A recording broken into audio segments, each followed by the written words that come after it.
happened when I was 17 years old. I would go to the gym 3 to 4 times a week and ride the bus home. It was a Sunday and I had just missed my bus, so I had to wait longer for another one. I would have called my parents, but they were out for the evening, and taxis charged more, so I decided to sit and wait in the bus shelter.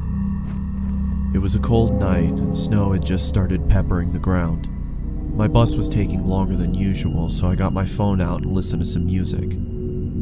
Almost an hour had passed. It was freezing and I hadn't seen anyone at all. That was until I noticed something out of the corner of my eye. It was a creepy guy dressed in thick layers of clothing, walking slowly towards me. I knew staring at him would draw more attention, so I just focused on my phone. He sat down at the other end of the shelter and just stared at me. There was something off about him. He seemed like he was either drunk or on drugs. He then asked. I took out my earphones and said, "I think it's delayed, because of the snow." He stared at me for a while, then started mumbling to himself. He was really starting to creep me out, so I pretended to be on my phone. After a couple of minutes, I took another look. He'd moved closer to me. I looked away for a second, then heard the sound of him sliding even closer.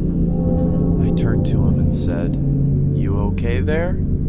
He stared at me with glossy eyes, lifted his arm and leaned towards me. Immediately, I grabbed my bag and ran as he fell to the ground.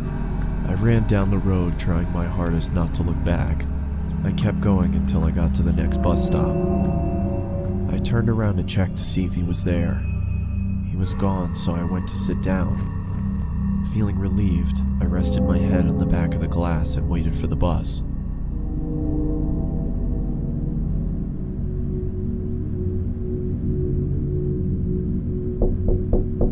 I jolted and turned around to see the same guy staring at me through the glass.